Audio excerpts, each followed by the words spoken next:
Hi everyone.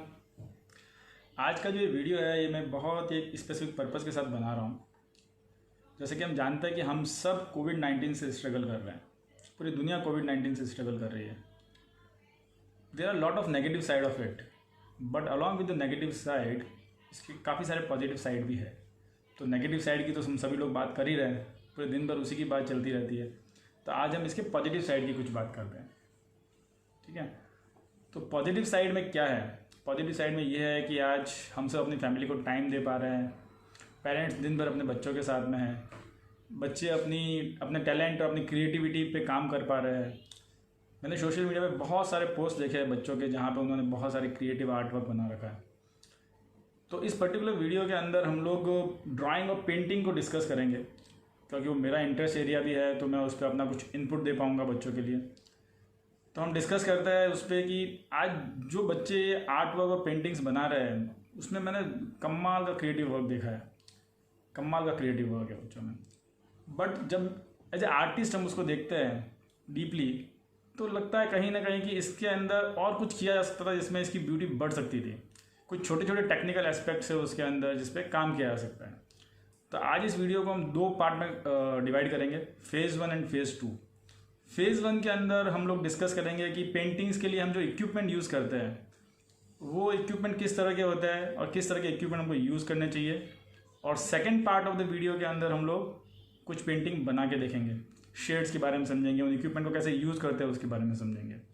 ठीक है, तो शुरू करते हैं phase 1। So welcome two phase 1 of this video. Video के इस सेक्शन में हम जानेंगे कि हम किस तरह के इक्विपमेंट्स पेंटिंग में यूज़ करते हैं। हम जिस तरह की पेंटिंग और ड्राइंग की बात कर रहे हैं, बेसिकली हम यहाँ पे ऑयल पेस्टल कलर्स के पेंटिंग्स की बात कर रहे हैं।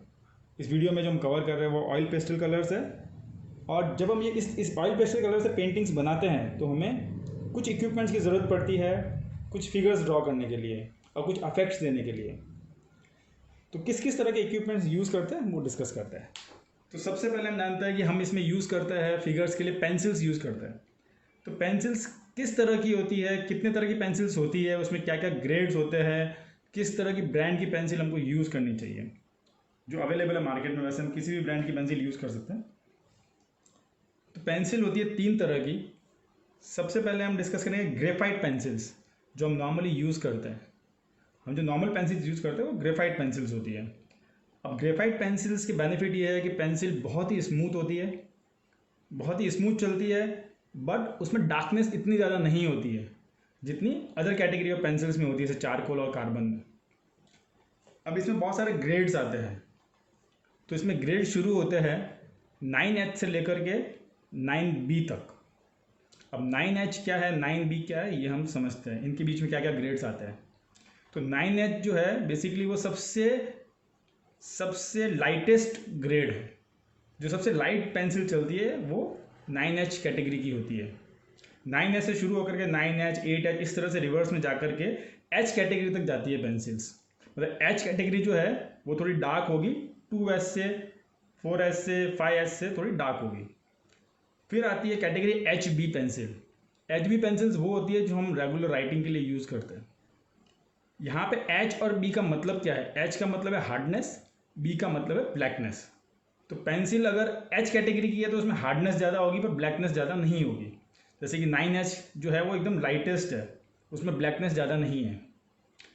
HB कैटेगरी जो है वो मीडियम कैटेगरी वाली पेंसिल्स होती है जो रेगुलर लिखने के लिए यूज़ होती है।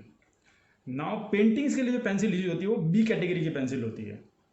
तो उसके ग्रेड शुरू होते हैं B2, B3, B4, B5 ऐसे करके B9 तक जाते हैं ग्रेड्स। ये स्टैंडर्ड ग्रेड्स है। मार्केट में B10, B12 भी अवेलेबल है, but B9 is a standard grade. जैसे जैसे B कैटेगरी बढ़ती है B9 सबसे डार्केस्ट शेड की पेंसिल होती है ग्रेफाइट में। पर ग्रेफाइट पेंसिल्स उतना डार्कनेस नहीं दे पाती है जितना चारकोल और कार्बन। मेरे पास जो पेंसिल्स है मैं आपको दिखाता हूँ एक बार कि B कैटेगरी की B ग्रेड की पेंसिल होती कैसी है। तो ये सारी B ग्रेड की पेंसिल्स है। इन सब के पीछे ग्रेड्स लिखे हैं। आप यहाँ देखोगे सबसे lightest grade 2H, H, then HB, then B, 2B, 3B, 4B, 5B और ऐसे जाकर के 12B तक है इसमें शेड्स। तो 12B जो है वो डार्केस्ट शेड की पेंसिल है, पर ये ग्रेफाइट पेंसिल है, तो ये चारकोल और कार्बन के कंपैरिजन में इतनी डार्क नहीं होती है। अगर हमें उतनी डार्कनेस चाहिए इन पेंसिल से तो हमें मल्टीपल लेयर से शेड करना पड़ेगा, ठीक है। तो अब चारकोल पेंसिल्स, बेसिकली ये चारकोल पेंसिल है, ये कैमलिन की है, चारकोल पेंसिल है, बहुत छोटी हो गई है, ये भी नॉर्मली उसी साइज़ की आती है, पर ये पेंसिल थोड़ी सी महंगी आती है ग्रेफाइट पेंसिल से। इसका फ़ायदा ये होता है कि इसका जो शेड बहुत ज़्यादा डार्क होता है। अगर हम एक बार सिंगल लेयर के अंदर ही ज़्यादा डार्कनेस आती है उसके अंदर, पर ये पेंसिल्स ग्रेफाइट इतनी स्मूथ नहीं होती है। जब हम इसको ब्लेंड करते हैं तो थोड़ा थोड़ा डार्क शेड साइड में फैलता है, तो हमें थोड़ा ध्यान रखना होता है उसके अंदर। उसके बाद आती है कार्बन पेंसिल्स। कार्बन पेंसिल्स बहुत ही स्मूथ होती है और बहुत ज़्यादा डार्क होती है, बट साइमल्टेनियसली बहुत ज़्यादा कॉस्टली भी होती है। जितने के अंदर पूरा पैक आता है ग्रेफाइट पेंसिल्स का, उतने में एक पेंसिल आती है कार्बन की। पर हम कार्बन पेंसिल से जो अफेक्ट आते हैं वो अफेक्ट हम लोग नॉर्मली ग्रेफाइट पेंसिल से भी दे सकते हैं, बट उसमें एफर्ट थोड़े ज़्यादा होते हैं। मल्टीपल लेयर्स शेड्स हमको करने पड़ते हैं उसमें, जबकि कार्बन में सिंगल लेयर के अंदर ही वो शेड आ जाता है। तो पेंसिल्स के बाद अब हम डिस्कस करेंगे कि ये तो होगी पेंसिल की बात। दूसरा इक्विपमेंट जो है वो है ग्लास मार्कर। ये है ग्लास मार्कर, ये कैमलिन का है। तो ये ग्लास मार्कर बेसिकली जो होता है वो किसी भी तरह के बॉडी पे चलता है, लाइक ग्लास पे भी चलता है, वुडन पे भी चलता है, प्लास्टिक पे भी चलता है। ये हम यूज़ करते हैं पेंटिंग में, स्पेशली अफेक्ट देने के लिए यूज़ करते हैं हम लोग। इससे 3D इफेक्ट्स आते हैं, जैसे वाटर के अंदर कुछ हल्का सा अफेक्ट देना है, सन में थोड़ा, मून में हल्का सा अफेक्ट देना है, स्काई में अफेक्ट देना है, तो ग्लास मार्कर बहुत ही अच्छा अफेक्ट देता है rather than using white colour, ठीक है। फिर आता है वाइटनर। वाइटनर के बारे में जानते हैं। नॉर्मली वाइटनर लोग यूज़ करते हैं कुछ भी चीज़, पेन से लिखी हुई चीज़ों को करेक्शन करने के लिए, पर पेंटिंग में हम इसको यूज़ करते हैं। अगर हमको कहीं पे वाइट कलर करना है तो वाइट कलर की जगह हम वाइटनर यूज़ करते हैं, क्योंकि वाइटनर में शाइन होती है, एक थोड़ी थिकनेस होती है, तो थोड़ा सा 3D इफेक्ट दिखता है उसके अंदर, तो ये वाइटनर उसके लिए यूज़ होता है, ठीक है। फिर आता है जेल पेन। ये वाइट जेल पेन है। वाइट जेल पेन भी थोड़ा सा शाइनी इफेक्ट देता है। जहाँ पे हमको हल्की सी वाइट लाइंस ड्रॉ करनी होती है तो वहाँ हम वाइट पेंसिल कलर की जगह हम वाइट जेल पेन यूज़ करते हैं। बेसिकली जेल पेन है, वाइट जेल पेन बहुत ही अच्छा इफेक्ट देता है, ठीक है।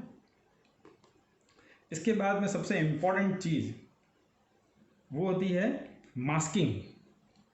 मास्किंग बेसिकली होता क्या है?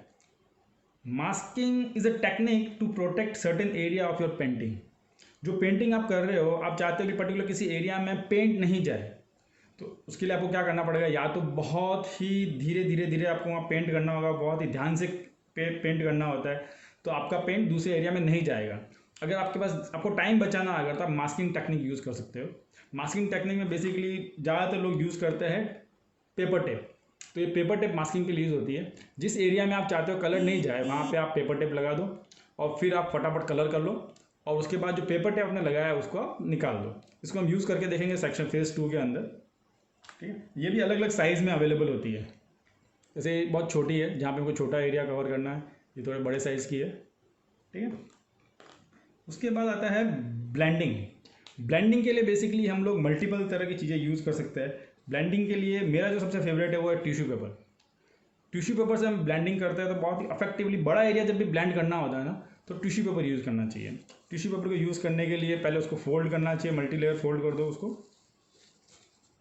जैसे देखो हमने इसको मल्टी लेयर फोल्ड कर दिया। जितना मल्टी लेयर फोल्ड करते हैं तो उसका ग्रिप थोड़ा अच्छा रहता है। जैसे ही मैंने इसको फोल्ड कर दिया ना, यहाँ इस एरिया से मैं जो भी मैंने पेंटिंग की है उसको मैं इसको रब करके ब्लेंड कर दूँगा। ये है जहाँ पे थोड़ा बड़ा एरिया मेरे को ब्लेंड करना है। जहाँ पे मेरे को छोटा एरिया ब्लेंड करना होता है वहाँ पे मैं यूज़ करता हूँ ईयरबड्स। ईयरबड्स भी हम पेंसिल की तरह पकड़ सकते हैं और धीरे धीरे हम उसको ब्लेंड कर सकते हैं। और अगर आपको तीसरा कुछ यूज़ करना है ब्लेंड के लिए तो आप कॉटन यूज़ कर सकते हैं या फिर ब्रश यूज़ कर सकते हैं ब्लेंड के लिए। ये बहुत ही इफेक्टिव टूल्स है एक्चुअली ब्लेंडिंग के लिए। पेंसिल्स में एक चीज़ अपनी रह गई, पेंसिल्स में कलर पेंसिल्स भी आती हैं। जैसे मेरे पास में ये है कलर पेंसिल्स, ठीक है। Colour pencils normally oil pastel colour जब हम यूज़ करते हैं तो कलर पेंसिल्स का यूज़ आइदर बॉर्डर के लिए करते हैं या फिर हल्का सा शेड देना होता है वहाँ पे यूज़ करते हैं। ठीक है, तो मेरे ख्याल से जितनी भी चीज़ें हैं, अच्छा एक चीज़ रह गई इसमें, पेपर क्वालिटी क्या यूज़ करना चाहिए एक्चुअली। तो normally paper quality and paper size के बारे में मैं आपको दिखाता हूँ। मेरी ये बुक है, यह A3 साइज़ की बुक है, देखो यहाँ लिखा हुआ है A3 साइज़। तो आप अगर बड़ा कोई सीनरी टाइप कुछ बनाना है, अगर नॉर्मली A3 यूज़ करना चाहिए, थोड़ा अच्छा दिखता है, इतना बड़ा होता है। और आप A4 भी यूज़ कर सकते हैं, ठीक है, A3 या A4 नॉर्मली यूज़ करना चाहिए। और जो पेपर की क्वालिटी है वो एटलीस्ट 100 GSM होनी चाहिए। जो मेरी ये पेपर की क्वालिटी है वो 140 GSM है, पर एटलीस्ट ये 100 GSM तो होनी ही चाहिए। और पेपर जितना स्मूथ हो उतना अच्छा है। जितना पेपर स्मूथ रहेगा, आप जो उस पर मास्किंग यूज़ कर रहे हो, बेसिकली मास्क पेपर टेप अगर यूज़ कर रहे हो, वो ईजिली निकल जाएगी। अदरवाइज़ पेपर टेप को निकालने में थोड़ी दिक्कत होगी। ठीक है, तो ये था इक्विपमेंट से रिलेटेड सब कुछ। अब हम देखेंगे कि हम इक्विपमेंट को यूज़ कैसे करते हैं। तो इक्विपमेंट को यूज़ करना हम सीखेंगे फेज़ 2 के अंदर। फेज़ 2 के अंदर हम लोग कुछ शेडिंग करके देखेंगे, कुछ मास्किंग करके देखेंगे और एक कंप्लीट पेंटिंग बनाएंगे। ठीक है,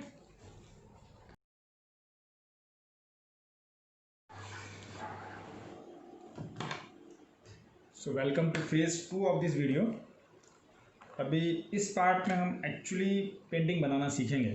ठीक है, तो अभी जो पहला पेंटिंग हम बना रहे हैं, इसमें हम 3 चीज़ें सीखेंगे। मास्किंग कैसे करते हैं, कलर मिक्सिंग कैसे करते हैं और ड्रॉ कैसे करते हैं। ठीक है, तो सबसे पहले हम सीखते हैं मास्किंग। तो मास्किंग के लिए मैं पेपर टेप यूज़ कर रहा हूँ। ठीक है, तो ये पेपर टेप यूज़ करते समय हमें किन किन बातों का ध्यान रखना है। इस पेपर टेप को यूज़ करते समय हमें ध्यान रखना है कि इसमें बहुत ज़्यादा अधेसिव नहीं हो। अगर आपको पेपर टेप के बारे में नॉलेज नहीं है, आपने जो टेप लाई है उसमें अधेसिव अगर ज़्यादा है, तो हमें क्या करना पड़ेगा, इसका अधेसिव निकालना पड़ेगा। तो अधेसिव कैसे निकालेंगे, हम इस टेप को निकालेंगे और इसको पहले हम किसी क्लोथ पे लगा देंगे। क्लोथ पे लगाने के बाद वहाँ से निकाल करके हम वापस अपने पेपर पे लगाएंगे, तो उसका अधेसिव कम हो जाएगा। तो जैसे मैंने कुछ टेप ऑलरेडी पेपर इसके क्लोथ पे लगाई हुई है, वो मैं अभी यूज़ करूँगा और उसको मैं अपने पेपर पे लगाऊंगा। ठीक है, तो जैसे कि मैं एक ड्राइंग कर रहा हूँ, उसके लिए मेरे को बॉर्डर्स की ज़रूरत है, तो मैंने यहाँ पे पेपर टेप लगा दी। ठीक है, यहाँ पेपर टेप्स लगा रहा हूँ इधर।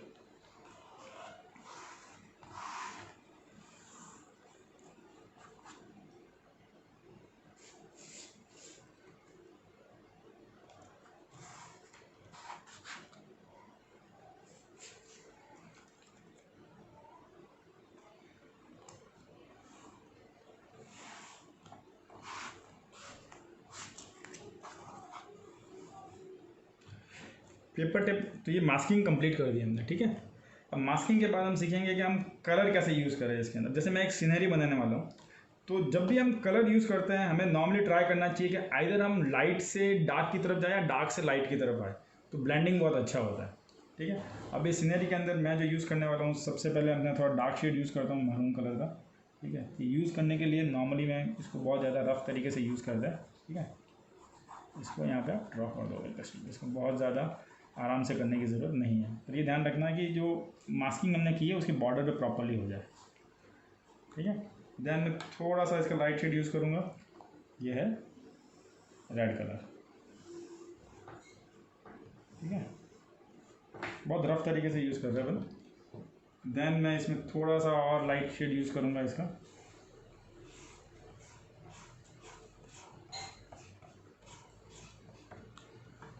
फिर और लाइट शेड यूज़ करेंगे, ऑरेंज कलर यूज़ करेंगे।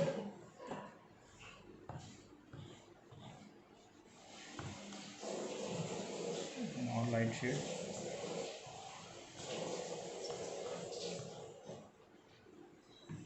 जो है सबसे लाइटेड शेड।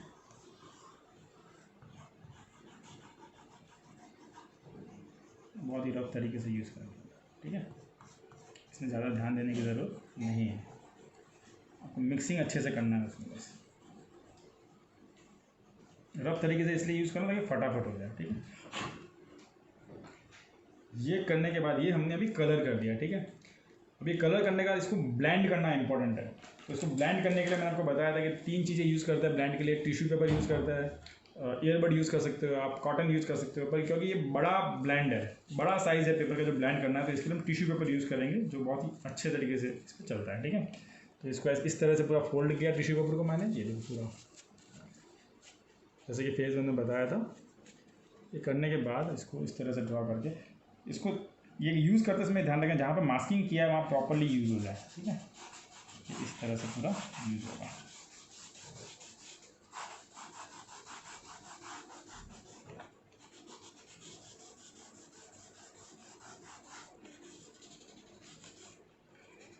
अब जैसे कलर कहीं पर सूख जाते हैं, तो कलर थोड़ा सूख गया है इसके ऊपर, तो मैं इसको वापस इस शेड को वापस करूँगा और मैं इसको ब्लेंड कर दूँगा। जानबूझ के इसको थोड़ा रफ यूज़ कर रहा हूँ ताकि आपको पता चले कि टाइम, इस पर ज़्यादा टाइम देने का कोई मतलब नहीं है, इसको हम यूज़ कर सकते हैं कैसे भी। ठीक है,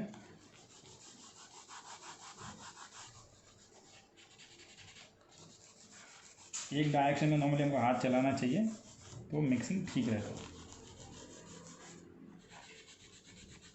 जहाँ पे भी मास्किंग यूज़ किया वहाँ प्रॉपरली बॉर्डर तो यूज़ करना चाहिए। तो ये पहला कलर हमारा कंप्लीट हो गया। नाउ हम सेकंड की तरफ मूव करते हैं।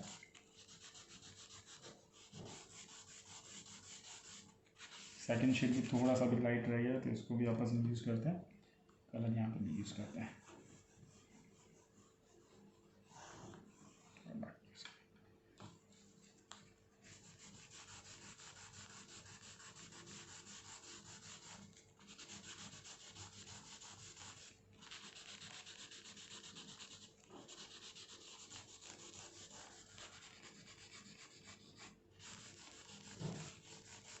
बीच में स्पॉट नहीं रहना चाहिए, जो भी यहाँ पे पेस्टल्स यूज़ हुए हैं वो प्रॉपरली मिक्स हो जाने चाहिए, वो रहने नहीं चाहिए कहीं पे भी। ठीक है, थोड़ा प्रेशर लगा के यूज़ करना चाहिए इसको। उसके बाद जो तीसरा कलर था उसको थोड़ा डार्क शेड यूज़ करेंगे।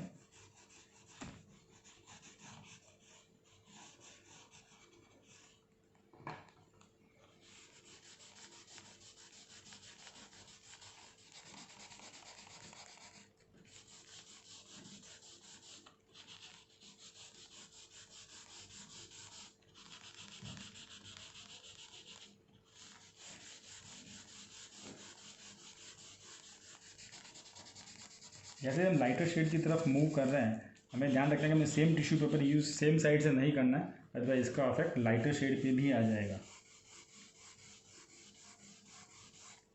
ठीक है, तो अभी मैं टिश्यू पेपर को साइड चेंज कर दूंगा इसकी मैं, ताकि ये कलर सेम यूज़ कर सकूँ मैं दूसरे के लिए। ठीक है, अभी जैसे कि इसका था दूसरा शेड ये वाला।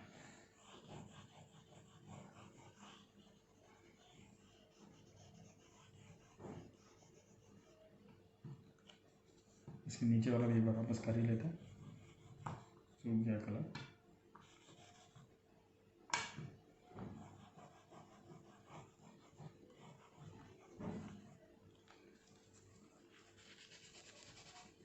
तो मैं पहले लाइटर शेड पहले यूज़ करता हूँ ताकि वो मूव नहीं हो दूसरे के साथ। ठीक है,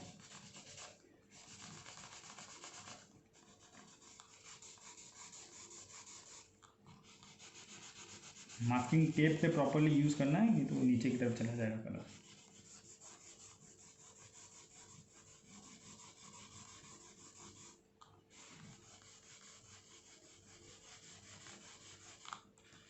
नो मिक्सिंग करेंगे इसको लाइटर शेड की तरफ। अब इसको मैं जिस डायरेक्शन में मिक्स करना चाहता हूँ उस डायरेक्शन में मेरे को हाथ घुमाना पड़ेगा।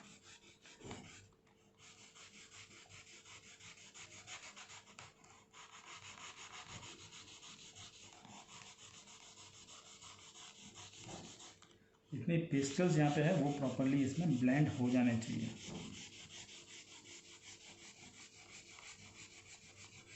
पेस्टल्स अभी भी ब्लेंड नहीं हुए इसलिए मैं इसको और यूज़ कर रहा हूँ। ठीक है,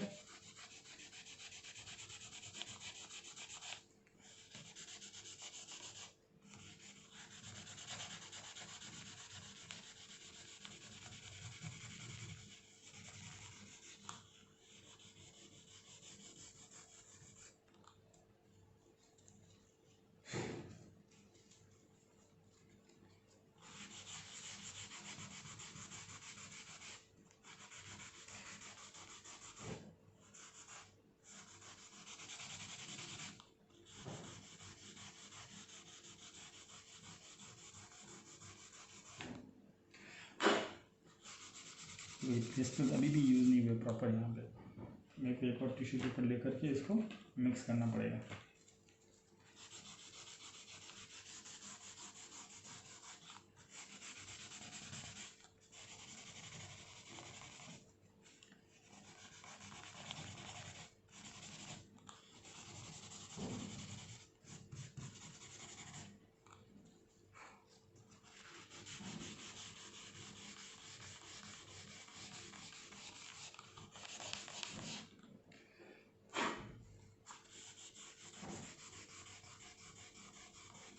बीच में जहाँ पे फिगर्स दिख रहे हैं लाइंस के, वो दिखते तो थोड़ा अच्छा नहीं लगता है, इसलिए उनको थोड़ा सा ब्लेंड कर देते हैं।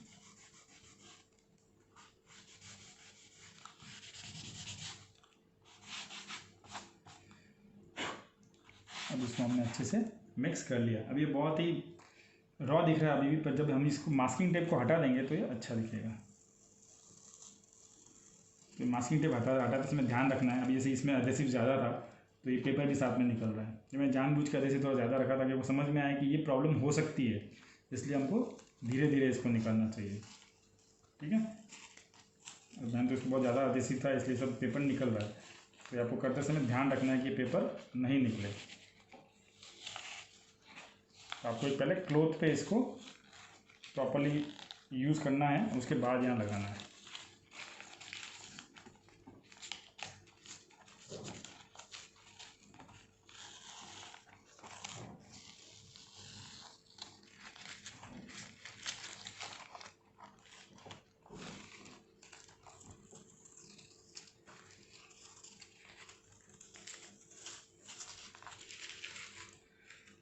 अभी आप इस पेंटिंग को देखोगे तो एक जब ये पेपर टेप लगी हुई थी, मास्किंग लगा हुआ, तो ये ज़्यादा फिनिशिंग नहीं दिख रहा था, पर इसमें काफ़ी फिनिशिंग अभी दिख रहा है कि कलर अच्छे से मिक्स हो गया है। इसमें और फिनिशिंग लाई जा सकती थी, पर क्योंकि ये ट्यूटोरियल वीडियो है, थोड़ा फटाफट हमें करना है, वीडियो लंबा नहीं हो जाए, इसलिए मैंने इसको फटाफट मिक्स कर दिया। ठीक है, अब हम इसके थर्ड फेज पे जाएंगे। हमने मास्किंग सीख लिया, मिक्सिंग सीख लिया, ब्लेंडिंग सीख लिया। मतलब ब्लेंडिंग के बाद अब हम जाएंगे ड्राइंग पे, इसको ड्रॉ कैसे करना है। ठीक है,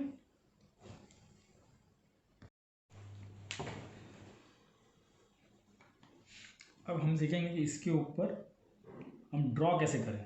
तो ये ड्रॉ करने के लिए हमें चाहिए कि पेंसिल। तो पेंसिल के बारे में हमने डिस्कस किया था फेज़ 1 में। यहाँ हम स्केच के लिए यूज़ करते हैं बी कैटेगरी की पेंसिल।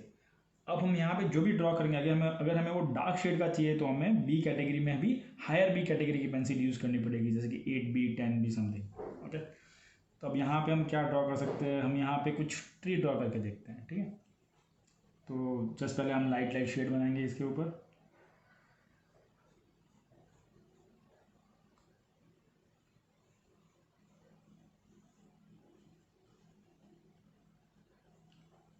ड्रॉ करते समय किस चीज़ का ध्यान रखना है ना, वो मैं आपको बताता हूँ।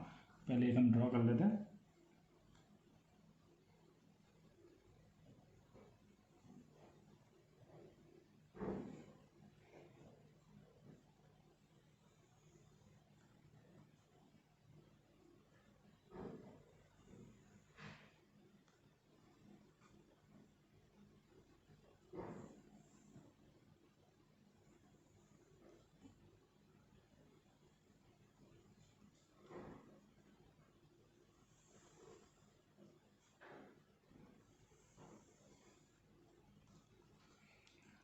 ये ड्रॉ करते समय में ये ध्यान रखना है कि जो बॉर्डर्स होती है उस बॉर्डर में कुछ मिस्टेक नहीं हो, क्योंकि जब हम ऑयल पेस्टल कलर यूज़ करते हैं और उसके ऊपर हम कुछ ड्रॉ कर रहे हैं, अगर उसमें कुछ मिस्टेक हो गई तो हम उस पर इरेजर यूज़ नहीं कर सकते। अगर हम इस पर इरेजर यूज़ करेंगे तो इसका शेड बिगड़ जाएंगे। पर विद इन द बॉर्डर हम जो भी करना चाहे, इसमें कुछ मिस्टेक भी हो जाए तो हम उसको ठीक कर सकते हैं। पर बॉर्डर हमको बहुत सोच समझ के यूज़ करना है कि बॉर्डर एकदम शार्प हो। बॉर्डर बिल्कुल भी हिली हुई अगर हमको ज़्यादा लगेगी अगर, तो उसमें फिनिशिंग नहीं दिखेगी। इसलिए बॉर्डर जो है वो एकदम, जैसे ये आप देखो बॉर्डर जो बनाई एकदम शार्प बॉर्डर है।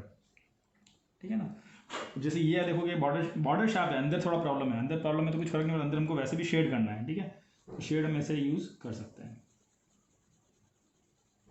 इसको हम शेड कर लेंगे।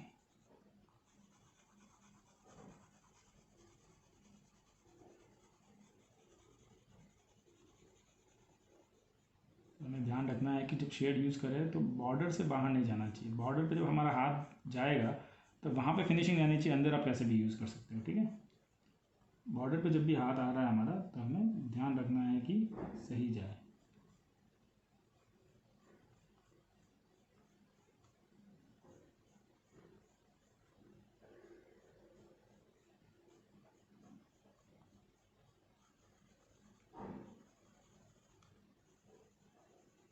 पेंसिल थोड़ी सी डार्क है, ग्रेफाइट पेंसिल है इसलिए चारकोल और उनकी जितनी चारकोल और कार्बन जितनी डार्क नहीं है। मैं आपको चारकोल पेंसिल भी यूज़ करके दिखाऊंगा, मेरे पास में है।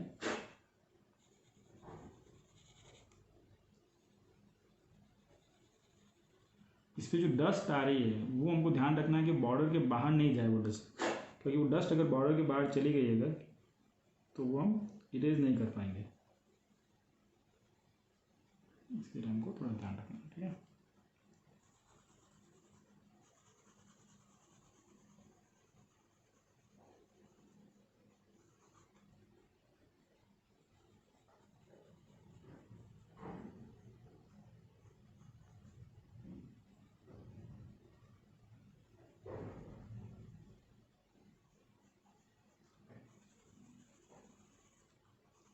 इसको हम ब्लेंड करेंगे, ईयरबड से ब्लेंड करेंगे, ठीक है। इसको हम ब्रश से भी ब्लेंड कर सकते थे, हाथ से भी ब्लेंड कर सकते हैं।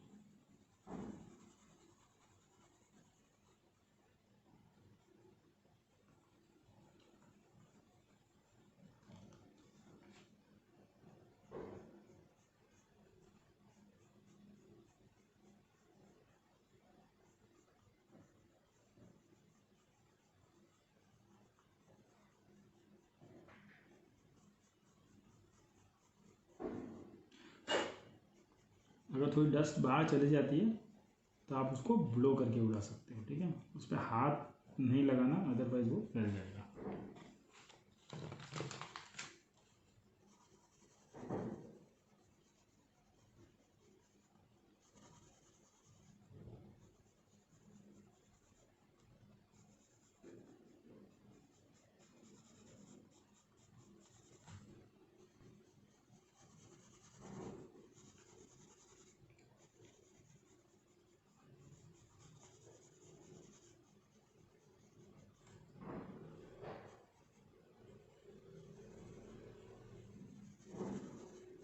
ये मैं आपको फॉरवर्ड करके नहीं दिखा रहा हूँ ताकि आप सारे स्टेप देख सकें इसमें,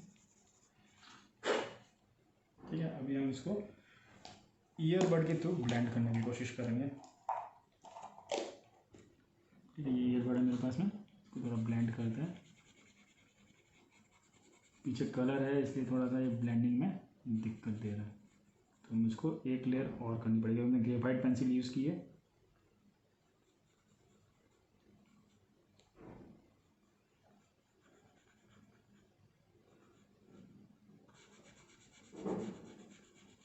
एक और लेयर इस पर करेंगे तो ये प्रॉपर हो जाएगा।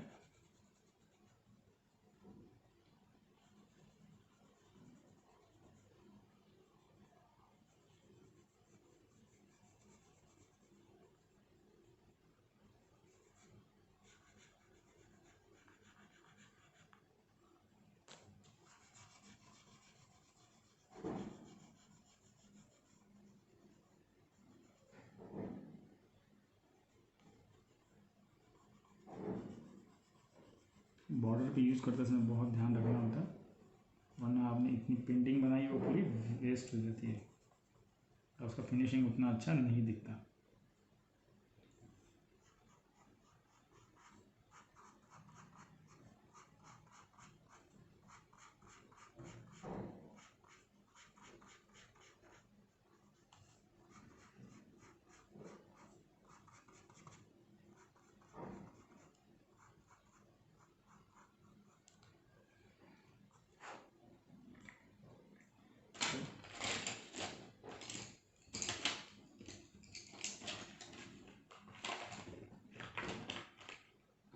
डार्क शेड देने के लिए चारकोल पेंसिल है, सॉरी ये चारकोल नहीं है, सॉरी चारकोल पेंसिल कहाँ गई।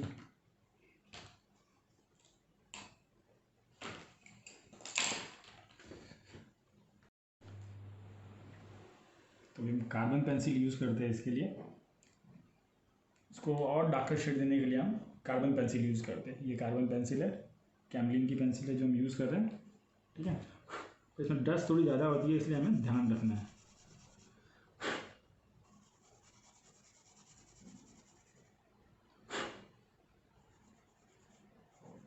ये ग्रेफाइट इतनी स्मूथ नहीं होती है पेंसिल, इसलिए मैं इसको थोड़ा कम यूज़ करता हूँ।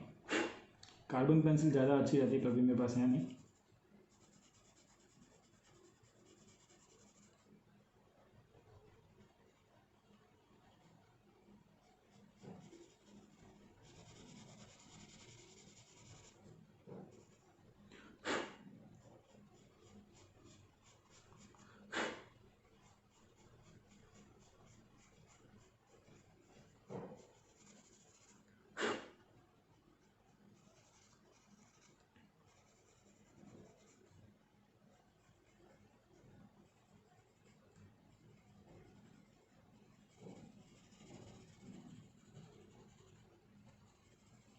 इसको जब हम ब्लेंड करेंगे तो रस थोड़ी ज़्यादा होगी।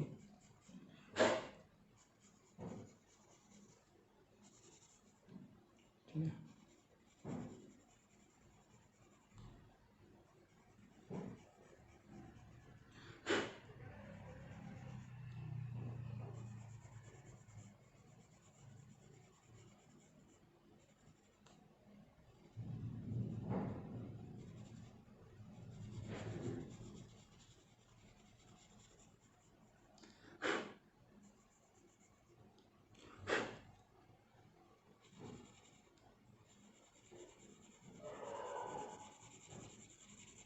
बॉर्डर्स पे यूज़ करते समय प्रॉपर्ली ध्यान रखना, बीच में आप कैसे भी यूज़ कर सकते हो।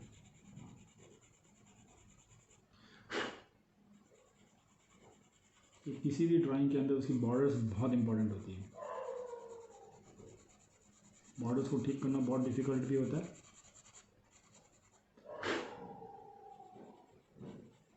अगर विद इन द बॉर्डर कुछ मिस्टेक हो जाए तो हम उसको ठीक कर भी सकते हैं।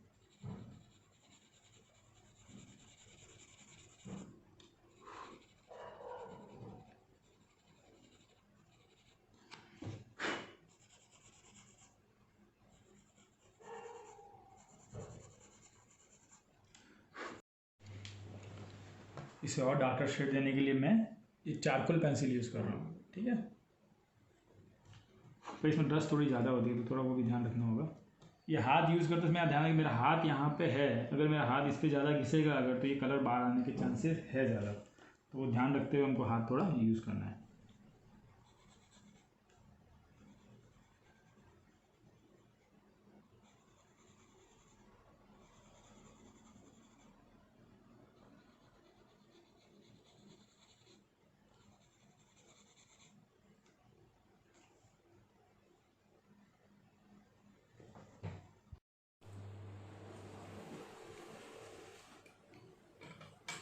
अब मैंने इसमें फटाफट लीव्स बना दी है, क्योंकि उसमें ज़्यादा कुछ था नहीं बताने के लिए।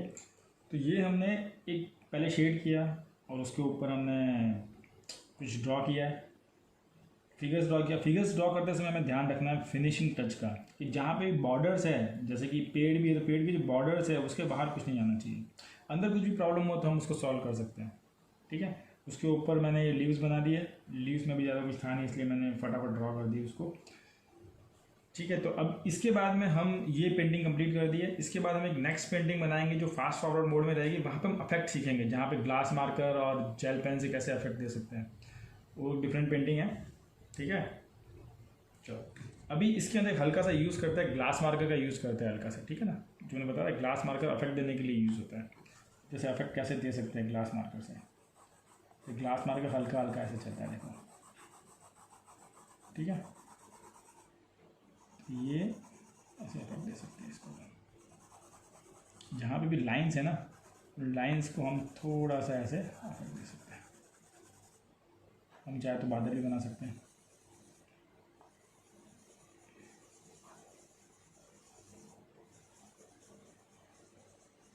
इसके बाद हम इसको मिक्स करेंगे।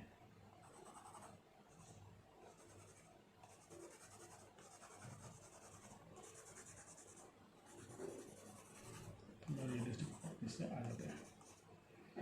थोड़ा थोड़ा हम लोग इसके अंदर भी ड्रॉ कर सकते हैं। एक बार किसी कलर पे यूज़ करने के बाद ग्लास मार्कर का जो पॉइंट रहता है उसको थोड़ा क्लीन करना चाहिए। ठीक है, मैं इसको थोड़ा सा क्लीन कर लेता हूँ।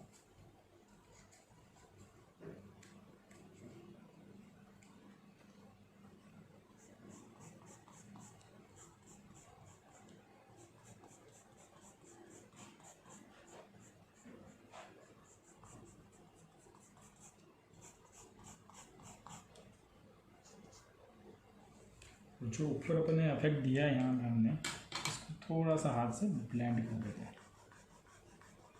तो वो थोड़ा मिक्स हो जाएगा।